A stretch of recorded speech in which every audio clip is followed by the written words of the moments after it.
Let's revise prepositions. What are prepositions? Prepositions are the words that tell us about the position of noun and pronoun. ठीक है, position बता दे। तो मेरे पास कुछ prepositions है। First is on. On का एक सबसे ज़्यादा जो use है वो कहाँ लगता है? Days के before लगता है। ठीक है। अब on कोई चीज जैसे my phone is on the table है ना, किसी चीज के ऊपर रखा हुआ है और टच भी हो रहा है, ये भी ध्यान रखना।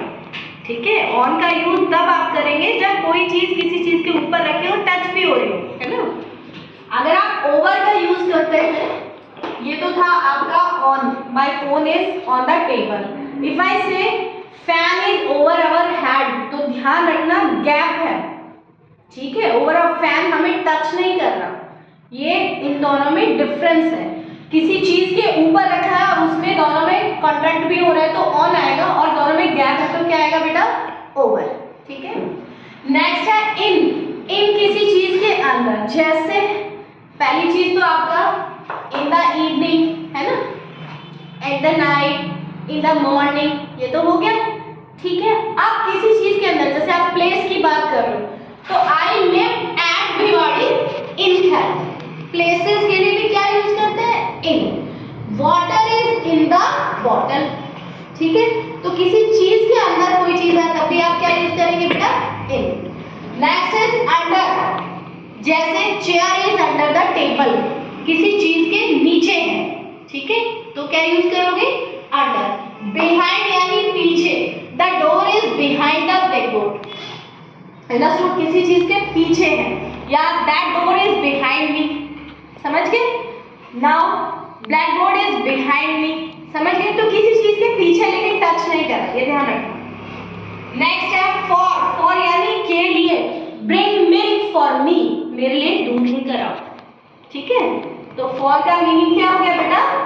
के लिए। और मैंने आपको एक फॉर का एक यूज और सिखाया था, फॉर का एक और यूज, जैसे I leave for Mumbai tomorrow, मैं कल मुंबई के लिए निकल जाऊँ। ठीक है, तो फॉर का यूज किस लिए आता है बेटा? के लिए। एट किसी चीज के ऊपर, जैसे I am writing at the blackboard. ठीक है, और एट छोटे प्लेसेस के लिए भी आता है और टाइम के लिए भी आप क्या यूज करते हैं? Eight. Yes yes ma'am, four के साथ में सेंस लग सकता है? फॉर नहीं बेटा, फॉर और सिंस दोनों डिफरेंस है। देखो, फॉर हमने किसके लिए बताया? टाइम पीरियड के लिए, है ना, फॉर 2 आवर, 3 आवर, 2 मंथ्स, और सिंस पर्टिकुलर टाइम के लिए आता है। दोनों में से एक ही चीज है, ये आपको पता, परफेक्ट कंटीन्यूअस में यूज होते हैं दोनों, है ना। और सिंस किसके लिए आएगा? पर्टिकुलर, जैसे सिंस 1920 यानी 1920 से, सिंस लास्ट संडे, पिछले संडे से। पर्टिकुलर टाइम की जब बात करो, पर्टिकुलर डेट की जब बात करो, पर्टिकुलर ईयर की जब आप बात करो, तब आप क्या यूज करोगे बेटा? सिंस। और for only for time period, understood? From यानी से, सिट डाउन बेटा। फ्रॉम यानी से, जैसे Ganga river flows from the Himalaya, किसी चीज से अलग हो रही हो, है ना, तो गंगा कहाँ से निकल रही है? हिमालय से। ठीक है, तो ये क्या है? फ्रॉम। ठीक है, या I will go home from my school, किसी चीज से अलग होने पर, है ना। बिफोर यानी पहले। ठीक है, पहले किसी भी चीज के लिए पहले, है ना। I eat lunch before going to, कहीं भी आप जाने से पहले, जहां भी आपको जाने।